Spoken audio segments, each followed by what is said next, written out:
So here's the deal. We don't have the official news of what the 2021 CrossFit Games season is going to look like because we haven't heard anything from CrossFit yet. But Justin LaFranco with a morning chalk up, he got after it. He got himself like a dozen people from CrossFit who have direct knowledge of internal deliberations. I love that phrase.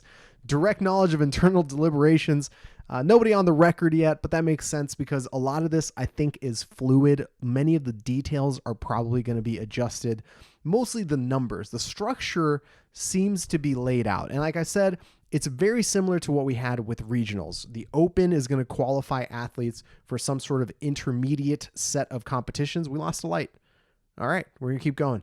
The Open is going to qualify people for some sort of intermediate set of competitions, which are then going to qualify people for the CrossFit Games. Let me see if I can take care of this light and we're going to get right back to it. Light's back. All right. So we have this intermediate set of competitions.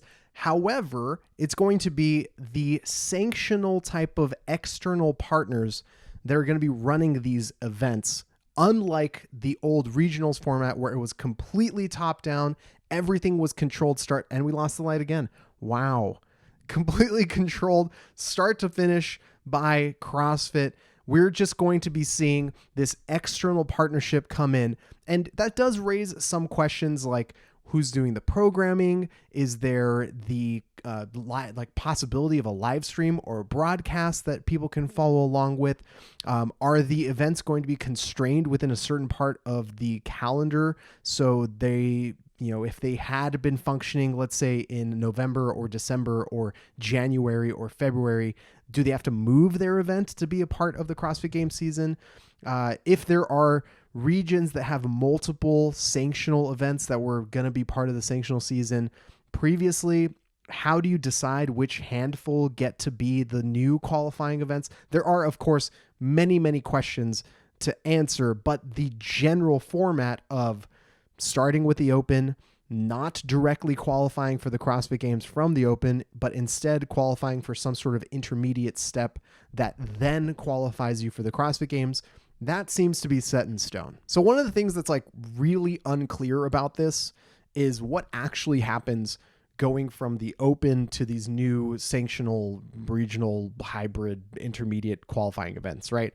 It's regionals that are split in the continents. So it's North America, South America, Europe, Asia, Africa, Australia. No Antarctica. Sorry, Penguins. You're going to have to just wait for another competition to show up for you to be able to qualify for the CrossFit Games. But either way, we have the big 6 continents, and there's sort of a smattering of various events that take place in each one of those. But the idea of how you actually get into these competitions, it used to be with regionals that you were competing for one of the top 40 spots, and you were only going to be competing at the region within which you qualified for. But if we're saying North America is its own region, you're talking about Canada, the US, and Mexico, you're probably looking at quite a few athletes across that gigantic space, right? Just literally geographically, you're looking at a lot of space here. So how do you get the athletes to actually get in? Is each of these sanctioned events, they have a division with a limited number of spots. That division is what you compete in to qualify for the games. The athletes through the Open qualify for a spot in any of those sanctional events division for qualifying for the games. If so, who decides where they go first? Like maybe there's a seeding involved through your performance in the Open and say, all right, well, in North America, Matthew Fraser's in first place. He gets first dibs on where to go. Second place gets second dibs, third place gets third dibs, et cetera, until you go down the line and all the spots are filled. But then does that mean you have to have some sort of like timed draft? What happens if someone's just like waiting on the decision for a weekend?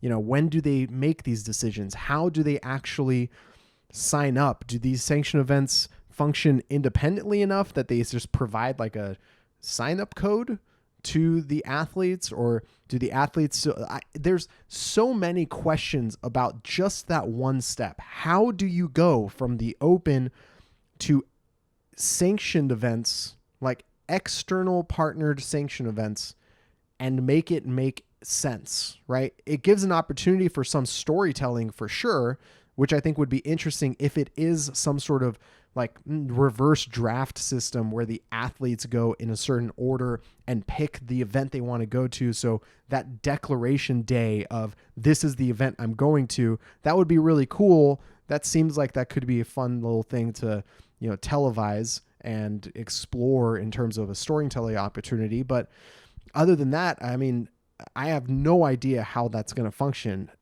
And it also brings up a lot of questions like, what happens if some of these events like having multiple divisions? If they have like a scaled division, do they also have to use the event? Because a lot of these events make money based off of their online qualifiers. So if they're not going to be making money from the online qualifiers, they use the open so then your open participation becomes sort of your seeding and your rank throughout the year that you then use to participate in all these other events. Lots of questions there. Folks, thank you so much for hanging out. I hope you guys enjoyed that clip. If you want to see even more clippy goodness, hit one of the links on the screen right now. And if you want to see the video that clip just originated from, link is in the description below. Hope you guys check some more stuff out while you're here. Enjoy. I will see you very, very soon. Take care.